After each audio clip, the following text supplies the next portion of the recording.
Force Touch, trackpad, Thunderbolt 2, Intel processors, and a faster SSD, the 2015 MacBook Pro has seen a pretty decent update. But is it worth it? Let's find out.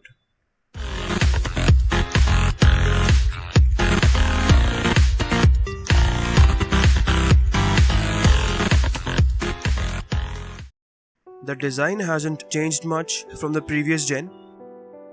The MacBook Pro has been one of the best built laptops, and the 2015 version is no exception. It has a solid aluminum body with some of the best designs out there, with some subtle touches like a nicely weighted hinge so that you can easily lift up the lid without picking up the entire laptop. It has a decent pair of speakers on the bottom and is equipped with MagSafe 2 for charging, Thunderbolt 2 ports, USB 3.0, a headphone jack, and dual mics on one side,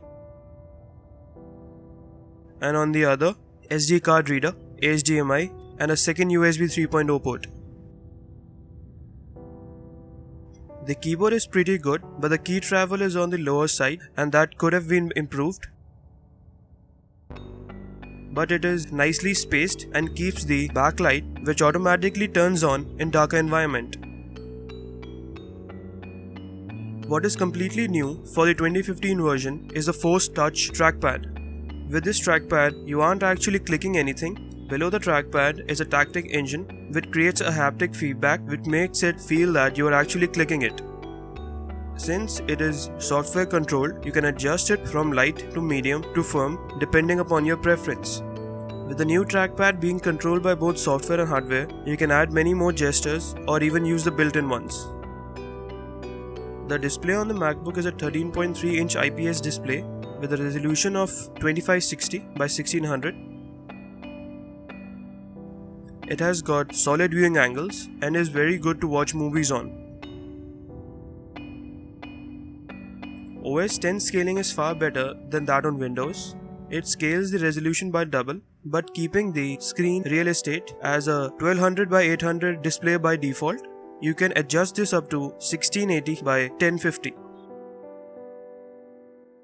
The MacBook is an excellent device to consume media on with the excellent screen and loudspeakers. The specifications on the MacBook are pretty good as well. It comes with the Intel Core i5, Iris 6100 graphics, 8GB of RAM, and a 120GB SSD.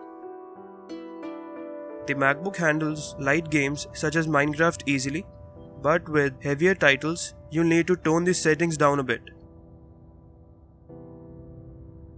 Video editing on the MacBook is pretty solid, but could have been better with dedicated graphics and a quad-core CPU. One of the big behind-the-scenes upgrade in this year's model is a faster SSD. It's probably the fastest SSD out there with read and write speeds over 1300 Mbps.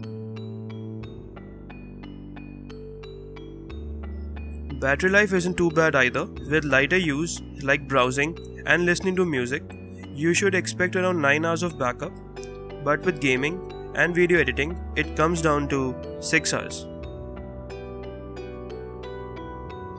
The MacBook Pro is a very expensive laptop. You do get a very solid build, beautiful screen, pretty fast hard drive, but lack of dedicated graphics and just a dual-core CPU is a big drawback for a laptop of this price.